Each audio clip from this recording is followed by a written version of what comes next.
السلام عليكم ورحمة الله وبركاته. أهلا بكم أعزائي متابعين قناة الرياضيات مع أيمن عبد الله. وسؤال هندسة: أوجد مساحة المثلث ABC.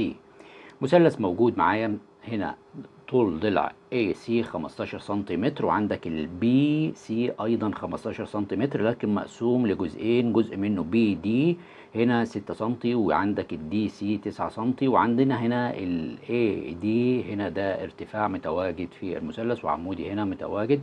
فبالتالي في زاوية هنا على الجانب ده هنا سيتا، وفي هنا زاوية 2 سيتا.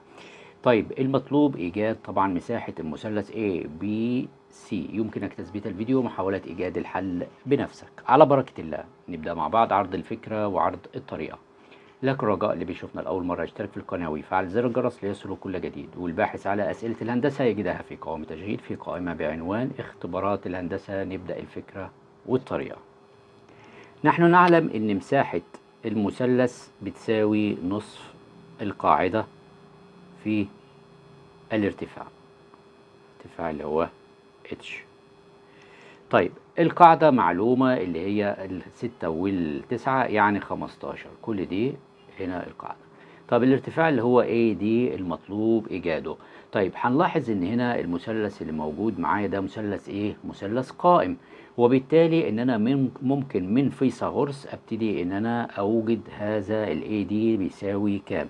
يعني عندنا ال A تربيع زائد ال B تربيع بتساوي ال C تربيع. طب ال A تربيع اللي هو الضلع المطلوب إيجاده زائد ال B تربيع اللي هي 9 تربيع يعني كام؟ يعني 81 بتساوي معاك ال C تربيع اللي هي 15 تربيع. ال 15 تربيع دي بتساوي كام؟ 225. دي 205 يعني هنا ده كان A وهنا B وهنا C. تمام.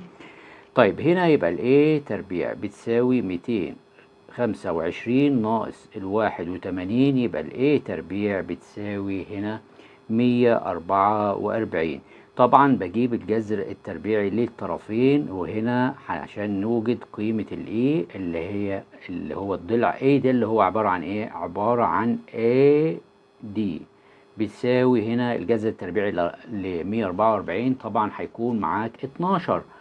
12 هنا في موجب وسالب، لكن احنا بنستبعد طبعا الاطوال، فبنستبعد السالب يبقى 12 سنتيمتر. يعني اذا عرفت الضلع ده طوله كام؟ 12. طيب واحد يقول لي انا كان ممكن اجيبه مباشره من غير ما اعمل موضوع فيثاغورس. اقول لك تمام. ليه؟ احنا عندنا طبعا القاعده العامه في فيثاغورس المثلث القائم 3 4 5. طبعا هنا لما نضرب في 2 يبقى ده هنا 6 8 10، اضرب في 3 يبقى 9 12 15. طيب هنا عندك التسعة موجودة اهي وال15 موجودة، يبقى اذا الضلع التاني ده كام؟ التالت يبقى ال12. يعني كان ممكن نجيبها ايه بالطريقة دي اسرع. طبعا هنا قدرنا ان احنا نوصل لمين؟ للارتفاع اللي هو H. الارتفاع ده H، يبقى بالتالي مساحة المثلث اللي احنا كنا بنقول عليها اهي نصف في القاعدة. عندك كام؟ قاعدة كلها 15 في الارتفاع اللي هو 12.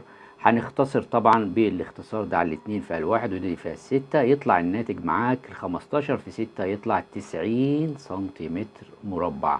يبقى اذا مساحة المثلث كله هيكون معاك كام؟ 90 سنتيمتر مربع. شكرا لكم والسلام عليكم ورحمة الله وبركاته.